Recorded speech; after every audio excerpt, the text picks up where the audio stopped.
This phone is an Xbox. This MacBook Air is an Xbox. Even this MSI Claw is also an Xbox. And technically this controller is an Xbox. I mean, it literally says so. Let's talk about it. But first, today's t-shirt is brought to you by End of the AM. If you want, you can check them out for yourself, the link down below, and use code JPS to save 10% at checkout and help support the channel. Now let's get back into it. What's happening, guys? Welcome back to another video, and if you're someone who's dialed into the Xbox ecosystem, you might have seen some shots of this controller flying around on socials. This is an Xbox controller. If you missed it, Xbox launched a big marketing campaign earlier this year to prove that Xbox is more than just a console now. Your phone, your laptop, your tablet, basically everything is an Xbox thanks to cloud gaming. And now they sent out these controllers to celebrate the addition of LG TVs to the lineup. If you have one of the newer LG models, you literally don't need any other hardware. Just a TV and a controller lets you play Xbox, which is wild. Now on the back end, Xbox has quietly been leveling up cloud gaming over the past couple of years, and it's actually in a pretty solid spot right now. You've got stuff like Fortnite being totally free on Xbox Cloud Gaming, making it super easy to hop in and play without even owning an Xbox. They've also rolled out browser-based updates with xbox.com/play that lets you jump into cloud gaming straight from your browser, and earlier this year, they started adding non-Game Pass games into the mix, which makes that lineup of games you can play even bigger. And on top of that, Xbox teamed up with Amazon to roll out cloud gaming for the newer Fire TVs. So even if you've got an older TV that can't do all of the smart stuff, it can technically be an Xbox for $30 if you pick up a Fire TV Stick 4K. But beyond that, the overall experience has just gotten better. If your internet is solid, cloud gaming actually feels pretty close to playing natively. I mean, I wouldn't want to jump into a hardcore competitive match of Call of Duty using a Backbone controller and an iPhone, but for most games, it's totally fine.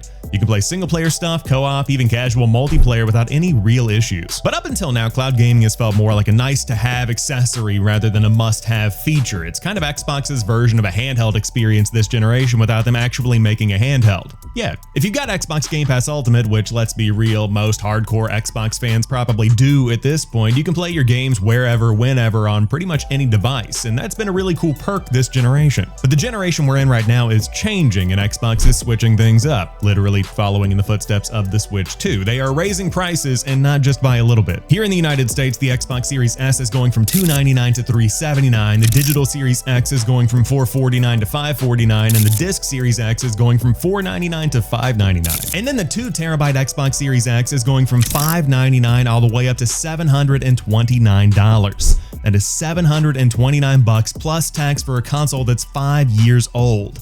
That's a ton of money. But Xbox isn't alone here. PlayStation has raised prices multiple times this generation in different regions around the world, and Nintendo is dropping a more expensive console this time around with even more expensive accessories. I've made videos on prices before, and the comments always say everybody should shift over to PC gaming, but with the current PC gaming landscape, if you're looking for a dedicated piece of gaming hardware, consoles are still the most affordable way to get into AAA modern gaming. Now, is the Xbox Series S way less powerful than most gaming PCs out there? Absolutely, but please link me a pre-built PC that can run as well as a Series S for $400 out the door.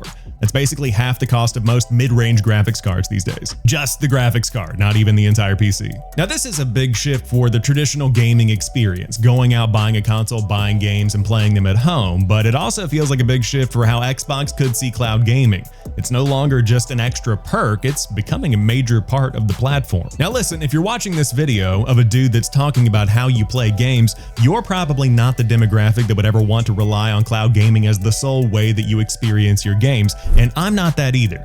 I'd rather pay more for a console or a PC that's able to run things locally than rely entirely on the cloud. But the more time that passes, the more technology evolves, and the more technology evolves, the better that cloud gaming experience gets, and we've gotten to a point where it's so good, younger players or people that are new to gaming are starting to care less about how they're playing their games and more about just playing the games. 5 years ago, I was alpha testing Xbox Cloud Gaming and dealing with latency in the Halo 3 campaign. Late last year, I played the last few hours of Indiana Jones and the Great Circle on a MetaQuest 3S on a movie theater-sized screen with Xbox Cloud Gaming on it. But sticking with the Indiana Jones experience, plenty of people are enjoying that game on Xbox consoles, or on their PCs, or now on their PlayStation 5s. It's all about giving players options, and Xbox now has options for the ways that people play games today, but they've also got a really solid option for the future. $600 and $700 consoles aren't going anywhere anytime soon, because now that these prices are the new norm, why would they change any unless competitors across the board start cutting prices? And I'm not imagining that's going to happen. With all of that in mind, Xbox having a cloud-based gaming platform that plays well, is starting to let you buy your games and play them on the go, and continues to add more games through Game Pass Ultimate,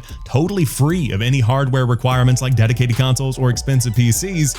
that's a good spot to be in right now. Now, don't get me wrong, going all in on cloud gaming does not let players totally dodge price hikes. Game prices are going up too, with Xbox rolling out $80 price points for select first-party games starting this holiday, and there's always a pretty good likelihood the Game Pass is going to get more expensive too. But for people that just want to play games and that don't have the cash to drop on a console, even a $380 Series S, which is a lot of money for a Series S, Xbox could still be the answer, because anything can be an Xbox. Your laptop, your phone, your tablet, even a TV, if you've got a controller. Of course, I would love to hear from you down below. Do you think that Xbox is setting themselves up to be a bigger part of the way that people play in the years ahead as consoles just get too expensive for most people? Or are people just going to eat the cost and go with the console or the PC the way they always have and keep rolling with the punches? But even more than that, are you using cloud gaming? And if you are, how do you feel about it? Would love to know your thoughts. Of course, if you're new here and you like what you see and what you hear, hit that subscribe button for videos like this every week and gaming news shorts throughout the week to keep you in the loop. And I'll catch you on the next one.